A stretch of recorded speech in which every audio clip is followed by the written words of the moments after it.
अस्सलाम वालेकुम स्टूडेंट्स। आज हम बात करने जा रहे हैं biology 9th class chapter number 6 enzymes and the topic is the mechanism of the enzymes. ठीक है, इससे पहले हमने एंजाइम की बात की, एक्टिवेशन एनर्जी की बात की, कैरेक्टरिस्टिक्स ऑफ एंजाइम की बात की।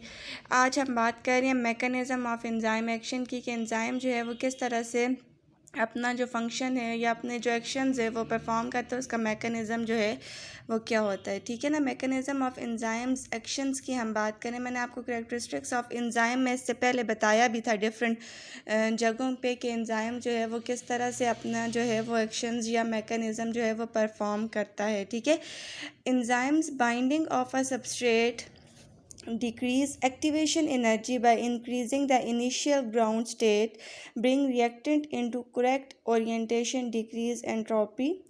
अब वही बात कि एंजाइम क्या करता है, सबस्ट्रेट के साथ बाइंड होता है। ठीक है, जब तक सबस्ट्रेट या रिएक्टेंट आप कह लें एंजाइम को नहीं मिलता तो जाहिर सी बात है एंजाइम अपना फंक्शन जो है वो परफॉर्म नहीं कर सकता। ठीक है, सबसे पहले वो स्पेसिफिक सबस्ट्रेट के साथ बाइंड होता है। ठीक है, उसके बाद एक्टिवेशन एनर्जी को डिक्रीज़ करके रिएक्शन को फास्ट कर देता है, और रिएक्शन को फास्ट करने के बाद जो है वो रिएक्शन बहुत ज़्यादा तेज़ी से परफॉर्म जो है वो होता है एंजाइम की प्रेजेंस में। ठीक है, और इन वही बात कि एंजाइम जो है वो एक्टिवेशन एनर्जी को लो कर देता है और उसके आगे एक बैरियर बन जाता है और ख़ुद जो है वो रिएक्शन को है वो स्पीड अप करता है, और रिएक्शन को स्पीड अप करने के बाद जब प्रोडक्ट बनता है तो रिएक्शन से रिलीज़ हो जाता है और रिएक्शन में यूज्ड अप नहीं होता एंजाइम। ठीक है, ये एंजाइम का ये मैकेनिज़्म होता है।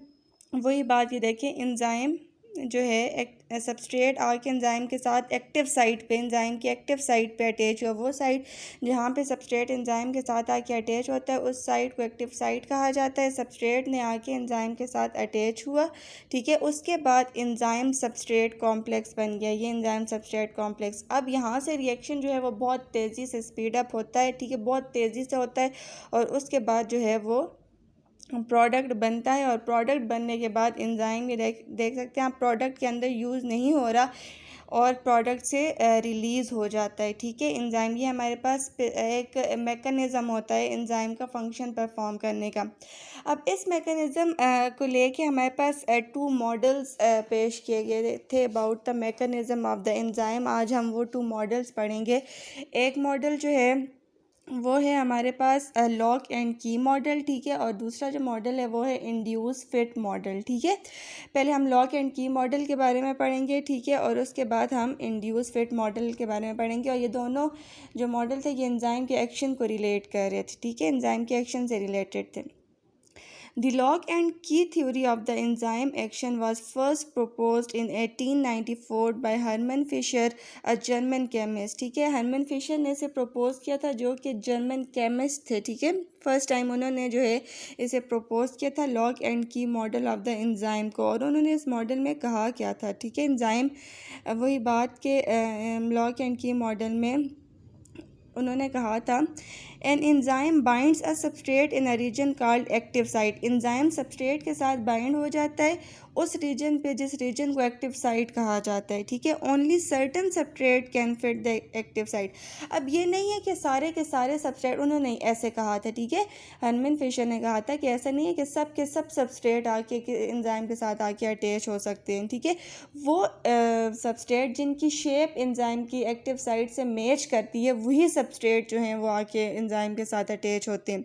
Amino acid R group in active site help substrate bind. Amino acid R group जो है वो इनकी मदद करता है बाइंड होने में, और एंजाइम सबस्ट्रेट कॉम्प्लेक्स बना देता है। अब substrate react to form the product and product is release. ठीक है, वही बात इन्होंने ये कहा था कि अब देखें जो सबस्ट्रेट और एंजाइम होता है उसकी जो उनकी ये जो एक्टिव साइट होती है उनकी जो शेप्स होती हैं आपस में इस तरह से फिक्स, जैसे अक्सर आपने ब्लॉक्स देखे हैं बच्चों के। अब वो जो ब्लॉक्स बनते हैं तो उनकी शेप्स इस तरह से होती हैं, वो एक दूसरे पे फिक्स होती हैं जैसे उनकी शेप्स बनी हुई होती हैं। उन्होंने इसी तरह से बात की कि जिस तरह से एंजाइम जो है अब उनकी जो शेप होती है वो आपस में इस तरह से मैच होती है, तो वही स्पेसिफिक सबस्ट्रेट आके एंजाइम के साथ आके अटैच होता है। एंजाइम को अपनी जो है वो शेप चेंज नहीं करनी पड़ती सबस्ट्रेट के लिए। बाय नेचर एंजाइम की जो सबस्ट्रेट होती है वैसी होती है, और एक स्पेसिफिक एंजाइम ही सबस्ट्रेट ही आके एंजाइम के साथ जो है वो अटैच होता है। ये देखें, अब यहाँ पे ये हमारे पास सबस्ट्रेट है और ये एंजाइम है, ठीक है। अब एंजाइम जो है उसकी जिस तरह शेप है, सबस्ट्रेट उसी तरह की उसकी एक्टिव साइट है और वो के साथ आके फिक्स हो गए। अब कोई और सबस्ट्रेट, अगर फॉर एग्जांपल कोई और सबस्ट्रेट हो और उसकी शेप इस तरह की ना हो, और वो कभी भी आके अटैच नहीं हो सकता और एंजाइम सबस्ट्रेट कॉम्प्लेक्स नहीं बना सकता, ठीक है। इन्होंने कहा था कि जिस तरह से अब ये यहाँ पे देखें एक्टिव साइट की जो शेप है ना, 3 कॉर्नर्स बने हैं, तो उसके भी 3 कॉर्नर्स बने हुए हैं, तो इस तरह से वाक़ अटैच हो गया, ठीक है। लॉक एंड की मॉडल हमारे पास ये था। उन्होंने हाइपोथेसिस दी थी कि जो एंजाइम या सबस्ट्रेट है उसे अपनी शक्ल जो है वो चेंज करने की ज़रूरत नहीं पड़ती। जैसे एक लॉक एंड की का मतलब ये है कि जैसे एक ताला होता है, उसके लिए एक स्पेसिफिक जो है चाबी होती है। अब हर चाबी से तो हर ताला नहीं खुलता ना, तो जो स्पेसिफिक उसकी की होती है उसी से वो ताला खुलता है, ठीक है। इसी तरह से हर जो सबस्ट्रेट होता है वो हर एंजाइम के साथ आके अटैच नहीं होता, उसके लिए एक स्पेसिफिक होता है, जैसे लॉक एंड की का हिसाब। इस वजह से इस को नाम भी दे दिया लॉक एंड की मॉडल का, ठीक है। इस तरह से हमारे पास एक जो है दूसरा आप कह सकते हैं मॉडल जो पेश किया गया था, इंड्यूस फिट मॉडल, उस मॉडल का नाम था। More recent studies have revealed that process is much more likely to involve an induced fit model proposed by Daniel Koshland in 1958। ये हमारे पास डैनियल कॉशलैंड 1958 ने इसे जो है वो प्रपोज किया था इंड्यूस फिट मॉडल को। According to this, exposure of enzyme to substrate change causes a change in the enzyme which causes active site to change its shape to allow enzyme and substrate to bind. अब इन्होंने यहाँ पे different concept दिया, ठीक है। इन्होंने ये कहा कि ज़रूरी नहीं है कि एक्टिव साइट जो होती है जहाँ पे सबस्ट्रेट ने आके एंजाइम के साथ अटैच होना है, ठीक है, वो उसी तरह की हो जिस तरह की सबस्ट्रेट की आगे शेप है। अब ये यहाँ पे क्या होगा कि यहाँ पे एंजाइम जो है अपनी जो शक्ल है उसे चेंज कर लेता है। अब देखें यहाँ पे ये सर्कल फॉर्म में, और ये जो सबस्ट्रेट की शक्ल है ये ट्रायंगुलर फॉर्म में। इन्होंने ये कहा कि जब जैसे ही सबस्ट्रेट ने आके अटैच होने, पहले अटैच हुआ सही तरीके से फिक्स नहीं हुआ, फिर एंजाइम ने अपनी जो है वो शक्ल चेंज की, ठीक है, और उसे जो है एक्टिव साइट की, उसकी एक्टिव साइट की जो स्ट्रक्चर है या शेप है उसे चेंज किया और वो फिक्स हो गया आके।